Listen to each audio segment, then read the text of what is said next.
Hi, this is a quick little video of my language area. It's not perfect, and I wouldn't tout it as perfect. However, I'll just give you a quick little overview of it.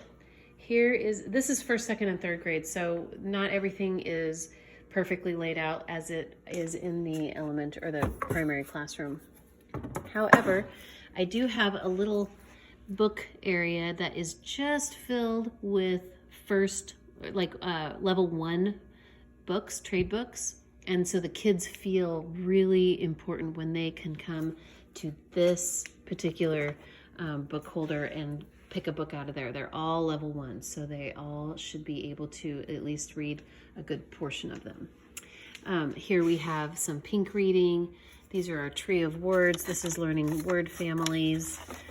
Children like to get this out. It feels like art, so they like to do it. We trace, cut, and then I've got exemplars here for them to use, and they get to write all their word families there.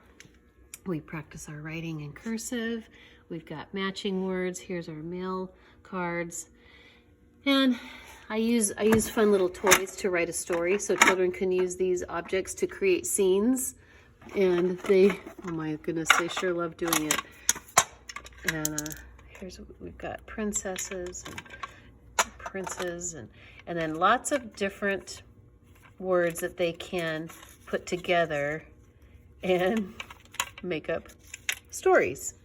So it's kind of fun. There's just a few things in there. I change them out every so often.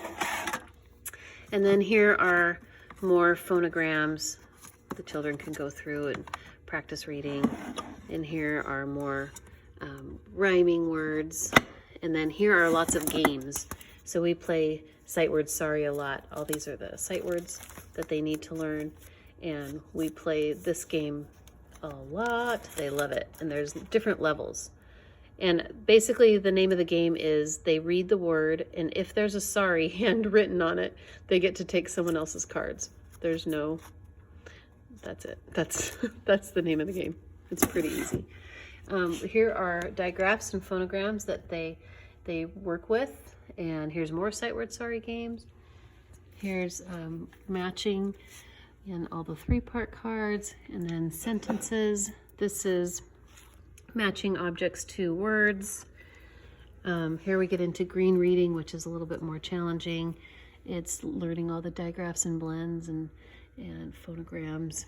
And then we have, of course, we've got bingo, learning words using the bingo cards. And then these are all my grammar drawers. So we teach grammar in Montessori, and it's kind of fun actually how we do it. And lots of word work to do here. And then here's another little another little grouping of beginning readers. These are really primers, which are very, very basic. So like all the Bob books. And then you've all heard of Bob books, I'm sure. And then I also have these really great phonics books that I got at a Montessori convention. So everything is very, very simple. Dan and his cap.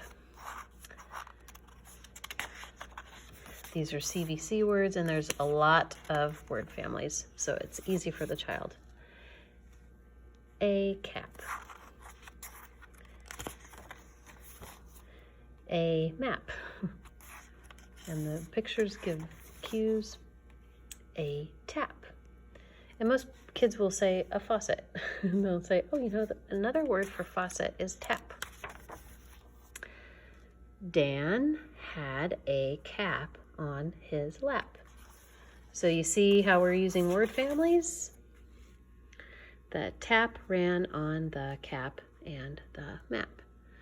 Oh, the water was running on those things. The tap was on. Dan had a nap. The map is in the cap. So using the really small sight words. Dan has a wet cap and a wet map on his lap. So look, you're seeing wet twice, cap, map, lap, word family. And then there's some comprehension here too, which is great. What type of hat did Dan wear? A cap. What did the map show? Actually, I don't remember. I should know this. Well, it looks like Australia. So you can ask questions, and it is great. And there's lots of different word families, so the children get to practice all the different word families.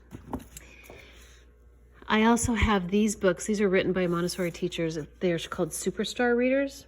I do love them. This is set 2, so you're getting into the silent E, and the children go through them very progressively, so it's sequential, and they're color-coded in red, orange, yellow, green, blue, purple, and then they repeat red, orange, yellow, green, blue, purple.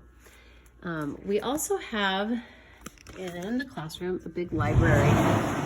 So here's our big library, and I had my ladder out because I was getting some books from above.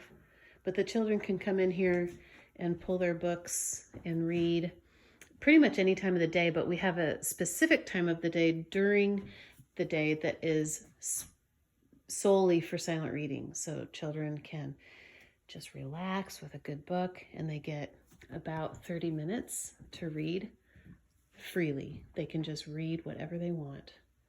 And that's our elementary literacy area. And I'll go do a recording of the primary. Not that these are what you should all do. However, it is nice to just get ideas and see what other people do. I also have labeled places in the classroom. Obviously, I still need to clean up a little bit. But here's a window, chair. I labeled the refrigerator, the water dispenser, the floor. So here's refrigerator, stove, oven. We cook a lot in here. Pencil sharpener. Here's our little snack message. Snack today, 1 bagel. If you're still hungry, you may prepare a banana, apple, or egg. Coffee maker. And I don't put up a lot of materials in the classroom because I want it to be peaceful looking and not overly crowded. But I did let them hang their word family hats that they made. They had fun with that. So that's my little classroom. It is what it is. It's messy sometimes, but it's fun. Oh, here's another fun thing to do. Write a note of kindness about a friend. And then we just have scrap paper here. And they can write a little note and put it in our little mailbox here. And children can go read a letter about themselves. And of course, everything in Montessori is very literacy oriented. So for instance, if they're learning about landforms, they're going to make their own books. I've got my books here. Here's parts of a river definition book. We're learning about rivers right now. And so they get to make their own books. They get to make their own books about science. Here's our botany shelf, and we're learning about the human body right now as well. And we just had a lesson on the full moon, and so I have our phases of the moon workout, and they're putting their 3-part cards, matching their 3-part cards. So everything has a literacy bent to it, which is great. Let's see, what else?